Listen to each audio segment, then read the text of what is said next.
Hello and welcome back to another GiantSlayer TFT Top 5 Countdown video. Today I'll be looking at the current Top 5 compositions for patch 12.3. The majority of the meta shifts happen after the 12.2b patch, as the most recent update barely had any effect on the game. The only relevant change was the Tome of Traits, making it a bit more consistent for players to manipulate what emblems they get from it. Overall though, expect to see a lot of similar faces in the top 5 as the meta hasn't changed too much recently. With all that said, let's go ahead and get started.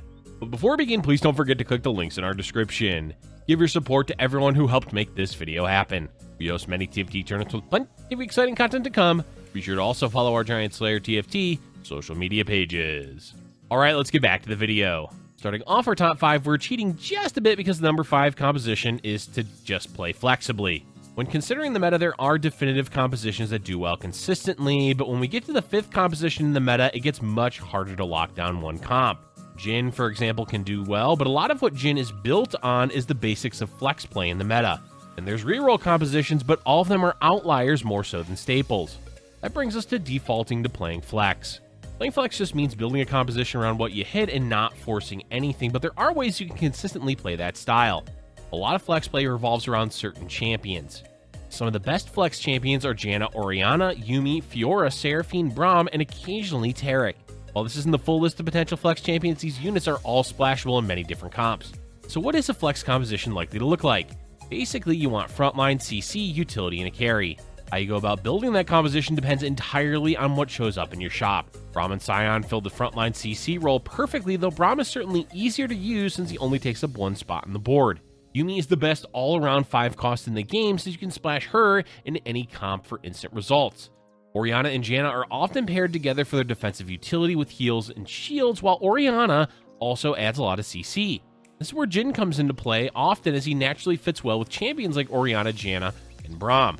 For supplementary damage, Fiora is by far the best flex champion for that because she can frontline with mediocre items and still do well in a fight. Having Fiora also lets you run a challenger carry like Kai'Sa or adds more value to your board with Enforcer when playing Jace. Overall, the point of the flex composition is to play what you hit, and that can mean a specific composition like URGOT CHEMTECH or just a bunch of strong champions that work well together. Being open to this style of play is a great way to do well in the current meta. Now we can move on to the more concrete compositions, beginning with the number 4 comp, Syndicate Sins. Post 12.2b patch, Assassins lost a bit of footing in the meta, mostly because Imperial and Talent got hit by the nerf bat. What hasn't been affected is Syndicate with either Shaco or Akali carry, Shaco being the more consistent option. While capped Syndicate Assassin board can easily be a first place composition, it can be difficult to do that consistently, which is why we're placing it lower on the list than usual. At its core, Syndicate Sins is a very simple composition to run. Play 5 Syndicate with 4 Assassin with Shaco 3 as your main carry. Or if you have the health and economy to do so, you can aim for Akali too. Ever since the level 8 shop changes, playing for a 2-star 5 cost has been a risk since it happens less often, so Shaco 3 tends to be the more reliable option. Variations for this composition are extremely complex, so get ready. Either you play 7 Syndicate with 4 Assassin, or 5 Syndicate with 6 Assassin. There's even the possibility of running 7 Syndicate and 6 Assassin, though to be fair, that's quite rare and hard to do. Overall, the basic composition is going to be Shaco, Braum, Akali, Zyra, and Darius for the core Syndicate champions, with Echo and any other assassin to round out the 4 Assassins. Extra utility can always be added in like Yuumi, but honestly, it's not necessary, as really all you need to do well is the Syndicate and Assassin champions. Items for Shaco are usually Infinity Edge, Runaan's Hurricane, Last Whisper, Quicksilver, or Guardian Angel, while Akali can get by with just Infinity Edge and any utility. Echo wants a few items, with his core being Morellonomicon and Frozen Heart. All in all, if you want to run Assassins, this is the best time in the meta to do so. They aren't as widely popular as they were a few patches ago, so oftentimes it will be uncontested, so as long as you're not getting the worst luck ever, you can usually hit what you need to. And once you hit, the game turns into a sweat simulator, as positioning is the best way to win rounds in the late game. Our recommendation is to try to scout the lobby in Stage 3, see who may be contesting Assassins, and if the composition looks open, take a stab at it and see how it goes. Coming in at number 3, we have URGOT CHEMTECH. Good old URGOT and the reliable CHEMTECHs continue to do well in this, the final hour of gizmos and gadgets. Unfortunately for URGOT, he will not be returning in the mid-set, so if you're a fan of this composition, we recommend playing the heck out of it for the next 2 weeks. Oh, and Mundo is gone too. Big sad. Anyway, there's not really much to break down for this composition. It's reliable and consistent because it is an easy to put together frontline based around bruisers and CHEMTECHs, while URGOT is a decent damage dealer. There's plenty of augments that pair well with this composition too, making it easy to flex into at level 7 and 8. Since URGOT also uses generic AD items, you can always pivot into him as a carry as well. This board can struggle to scale into the late game, but it has a few win conditions like adding in Kai'Sa 2 and Victor 2 or rolling for URGOT 3. As for the composition itself, you'll be playing URGOT, Mundo, Zac, Lissandra, Victor, and either Kog'Maw or Jinx for twin shot. Additionally, you can toss in a few bruisers like Tahm Kench or Vi, but Malzahar is not bad to pair alongside Mundo and Kog'Maw for 3 mutants, or Kai'Sa instead, though it depends on the mutant buff. Honestly, that's all there is to this composition. As we said, it is quite simple.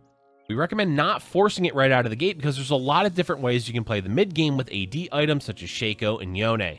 Do leave the option open to pivot into URGOT if you're able to 2-star him with other CHEMTECH champions in Stage 4, since that should be strong enough to win streak with. Beyond that, focus on positioning and playing around your augments, and it should result in an easy top 4. Another reliable composition we always see in the meta coming in at number 2 is Challengers. If ever there is an award given to a composition for being the most consistent, it would surely go to Challengers for Set 6. Or at least the first half of Set 6, because sadly both Fiora and Yone are going away in the mid-set. Their departure is likely to have a severe impact on the Challenger composition, but that's for future versions of ourselves to worry about. Let's now focus on the present. You may notice a theme for a lot of our top 5 compositions, as most of them are easy to put together. Challenger is no different because the core composition is almost always 6 Challenger units. The exact board may be different from game to game, but if you want to play this composition, 6 Challenger is the easiest starting point. Yone is generally going to be the main carry since he has great damage, some survivability, and most importantly, backline access as a melee carry. Fiora is the backup secondary damage dealer you almost always want. Kai'Sa can be the replacement carry in the late game, assuming that you manage to 2-star her. Even Samira can be used as a damage dealer, though after all the nerfs Imperial received, she's not as viable as an option as she was before. So you're basically looking for Yone, Fiora, and 4 other Challenger units. Quinn is amazing for her utility, Camille lets you put in Clockwork with Orianna, and Samira is decent supplementary damage. Warwick is okay-ish if you need to chew through beefy frontliners, but he's easily replaceable. And of course, Kai'Sa can be tossed in at some point. The extra units you use are where the composition varies greatly because it depends on what you're finding and which augments you have. In general, you want at least one other academy to pair with Yone, either Leona or Yuumi. Leona adds extra defenses to the front line, and Yuumi is, well, Yuumi. There is a variation to this composition using 4 Academy and 4 to 6 Challengers, but it does require augments and emblems. Other than another Academy unit, there's room for utility with Orianna, Taric for extra frontline and Socialite, Seraphine for utility, Braum for frontline and CC, and really the list goes on and on. It's really a pick-your-own-adventure style composition after you've hit Yone and Fiora too. Generic AD items also work fine on Yone, but the best-in-slot items are usually Runins, Last Whisper, and Guardian Angel. This gives him decent damage, extra utility, and his clone still functions on the animation of Guardian Angel. At this point in the meta in Set 6, it's likely we all know Challenger is a good and stable composition to play. We don't recommend forcing it from Stage 1, but it's always an option later on in the game to pivot into if you find a lot of Yones and Fioras. And finally, the final composition for gizmos and gadgets coming in at number 1 is Innovators. Specifically 7 Innovators, but 5 can also do well. We have to admit that we're being a tad bit hypocritical because we did say earlier that the reason Syndicates wasn't higher on the list was due to a lack of being able to consistently play the capped version of the build. And if ever there is a composition with a crazy cap, it's 7 Innovators, which relies on finding an emblem or augment plus Jace. But come on, 7 Innovators is actually busted. Like, overpowered, completely broken, and bonkers. Even though you can't consistently play it every game, if you ever manage to hit the emblem or augment that gives you 1 additional Innovator, the door is open to run the comp. With 7 Innovators, the chances of winning the lobby go up drastically. A lot of that stems from the Dragon Summon as it's extremely powerful. Not only does it have a boatload of health, it also does a lot of damage, fears the enemy board, and causes your champions to do extra damage. We've seen it happen time and time again on the ladder and in tournaments, where the moment the player hits 7 Innovators, they begin win streaking and generally end up in at least the top 2.